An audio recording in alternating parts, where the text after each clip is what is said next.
इस वीडियो को देखने से पहले अगर आपने इस सीरीज के पहले के वीडियोस नहीं देखे हैं तो पहले पुराने वीडियोस देखें, तभी आपको ये वीडियो अच्छी तरह समझ आएगी।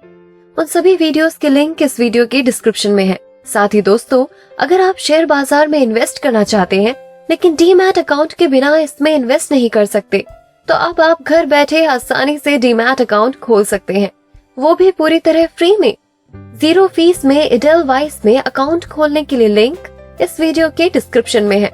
Chapter 7 part 3 portfolio policy for the enterprising investor, the positive side. किसी कॉमन स्टॉक की लो प्राइस होने का तीसरा कारण हो सकता है कि मार्केट उस कंपनी की अर्निंग्स को सही तरह से समझ ही नहीं पाता है।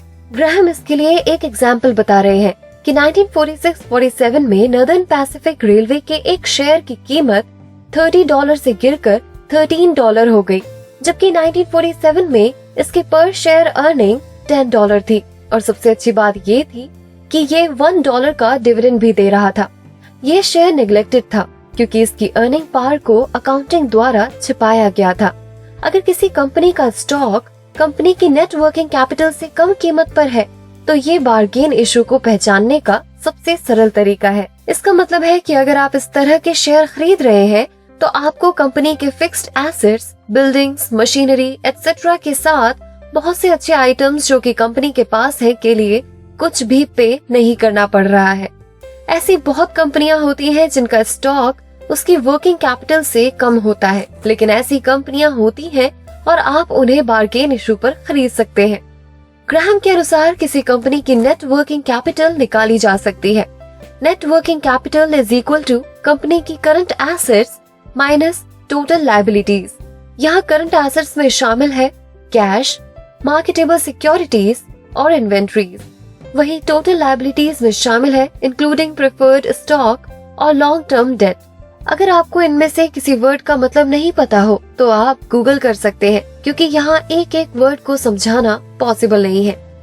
जब मार्केट में गिरावट होती है तो आपको ऐसे बहुत से मौके मिल सकते हैं, लेकिन जब मार्केट ओवरप्राइस्ड होता है तो ये मौके सीमित हो जाते हैं। इसके बारे में अधिक इस बुक के चैप्टर 15 में बात करेंगे। बार्गेन इशू में ग्राहम सेकेंडरी कंपनीज पर फोकस कर रहे हैं। सेकेंडरी कंपनीज से मतलब है वो कंपनियां जो अपनी फील्ड की लीडर नहीं होती हैं, लेकिन इनका काम अपने फील्ड में बहुत अच्छा होता है। सरल भाषा में वो कंपनी जिसका स्टॉक ग्रोथ स्टॉक होता है उसे सेकेंडरी कंपनी नहीं माना जाता है, मतलब कि स्मॉल कैप वाली कंपनीज। जब इन्वेस्टर्स सेकेंडरी कंपनीज के स्टॉक्स रिजेक्ट कर देता है, जबकि वो बहुत कम कीमत पर भी हो, तो इससे ये पता लगता है कि उन्हें डर है कि कंपनी का फ्यूचर अच्छा नहीं है। हकीकत में वो सबकॉन्शियसली ये कैलकुलेट कर लेते हैं कि ऐसी कंपनी की कोई भी कीमत बहुत ज्यादा है, क्योंकि कंपनी फ्यूचर में खत्म हो सकती है। ग्राहम के अनुसार 1929 में इसी तरह की एक थ्योरी और प्रचलित थी, जिसके अनुसार ब्लू चिप कंपनीज के स्टॉक की कोई कीमत ज्यादा नहीं होती है, क्योंकि उनकी पॉसिबिलिटीज लिमिटलेस होती है। इस तरह से ये दोनों ही थ्योरी बेकार और बकवास है। देखो दोस्तों, कोई middle size listed company privately owned company के कंपैरिजन में बड़ी ही होती है, और ऐसा कोई साउंड रीजन नहीं है कि कंपनी छोटी है तो चलेगी ही नहीं। उतार चढ़ाव हमारी इकोनॉमी का हिस्सा है, लेकिन अर्निंग तो इन्वेस्टेड कैपिटल पर डिपेंड करती है। इस तरह से स्टॉक मार्केट का एटीट्यूड सेकेंडरी कंपनीज के लिए अनरियलिस्टिक होता है, इसलिए ऐसी बहुत कंपनियां अंडर वैल्यू ही रह जाती हैं। अगर अधिकतर सेकेंडरी इश्यूज अंडर वैल्यूड ही रहते हैं तो फिर क्या रीजन है कि इन्वेस्टर ये बिलीव करे कि वो ऐसी सिचुएशन में प्रॉफिट कमा सकता है। और अगर इसी तरह की सिचुएशन लंबे टाइम तक बनी रहे, जैसे कि शेयर खरीदते टाइम थी, तो क्या होगा? ग्राहम के अनुसार इसका आंसर थोड़ा मुश्किल है। सेकेंडरी कंपनीज को बार्गेन प्राइसेस में खरीदने से कई तरह के फायदे हैं, जिन्हें हम निम्न पॉइंट से समझते हैं। फर्स्ट, ऐसी कंपनियों का डिविडेंड रिलेटिवली हाई होता है। सेकंड, जब आप मिले हुए डिविडेंड को री इन्वेस्ट करते हैं और फिर से ऐसे शेयर खरीदते हैं तो इस तरह शेयर की प्राइस पर असर पड़ता है। 5-7 साल में आपको इसका बहुत बड़े स्तर पर फायदा मिल सकता है। थर्ड, बुल मार्केट यानी जब शेयर के भाव ऊपर चढ़ेंगे और पूरे बाजार का सूचकांक ऊपर उठेगा तो मार्केट में लो प्राइस के शेयर बहुत तेजी से ऊपर जाते हैं। कम से कम बार्गेन इशू रीजनेबल लेवल पर तो आ ही जाएगा। दोस्तों, इस पॉइंट पर थोड़ा ज्यादा फोकस कर सोचें। अमेरिकी शेयर मार्केट में 1975 से 1983 तक स्मॉल कैप शेयरों ने लार्ज स्टॉक से 17.6% अधिक रिटर्न दिया, जिससे अधिकतर लोग स्मॉल स्टॉक्स में इन्वेस्ट करने लगे और म्यूचुअल फंड कंपनीज ने बहुत से स्मॉल कैप फंड जारी कर दिए। लेकिन अगले 10 साल तक स्मॉल कैप ने 5% की दर हर साल लार्ज स्टॉक्स की तुलना में अंडर परफॉर्म किया। फिर दोबारा 1999 में साइकिल आया और स्मॉल स्टॉक्स ने बिग स्टॉक्स की तुलना में 9% अधिक रिटर्न दिया।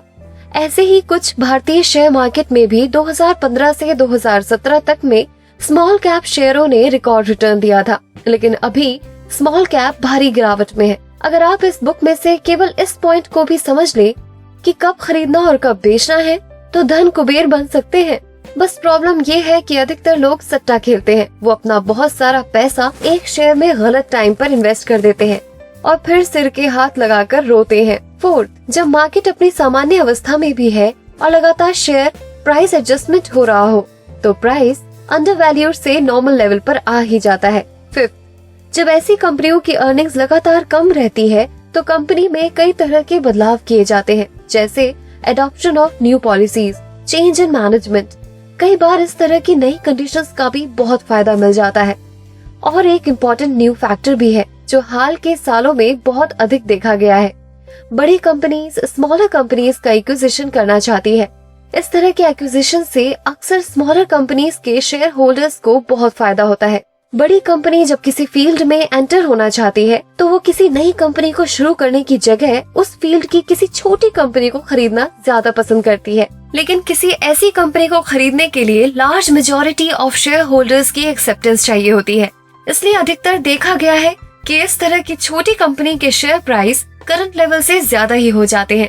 इस तरह की स्पेशल सिचुएशन उन लोगों के लिए प्रॉफिट मेकिंग अपॉर्चुनिटी है जो कि इस फील्ड की स्टडी करते हैं और जिन्हें एक्सपीरियंस होता है। दोस्तों, कई बार मार्केट ऐसे शेयरों को अंडर वैल्यू कर देता है जो कि मुश्किल कानूनी मुकदमेबाजी में फंस जाते हैं।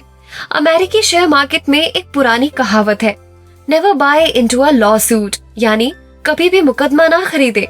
ये उन स्पेक्यूलेटर के लिए साउंड एडवाइस है जिन्हें लगता है कि इस तरह के शेयर खरीदकर वो जल्दी से अमीर बन जाएंगे। दोस्तों, आपने कई लोगों से इस तरह की एडवाइस सुनी होगी कि ऐसी कंपनी के शेयर खरीदने चाहिए जो मुकदमेबाजी में फंसी है। लेकिन इस तरह की सिचुएशन का फायदा उठाने के लिए आपने बहुत अधिक समझदारी और जानकारी की जरूरत होती है। आपका पैसा बहुत लंबे टाइम तक फंसा रह सकता है, या हो सकता है कि कंपनी ही बर्बाद हो जाए। जैसे कि यस बैंक में जब से फ्रॉड सामने आ रहा है, बहुत से यूट्यूबर्स और टीवी चैनल वाले 300 रुपए से बोल रहे हैं खरीद ले, ये सही कीमत है। ये बोलते बोलते शेयर 50 रुपए से भी नीचे आ गया है।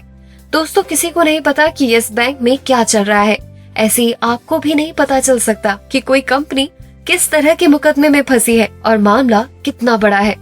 इसलिए ग्राहम की एडवाइस है कि ऐसे शेयरों से दूर ही रहें।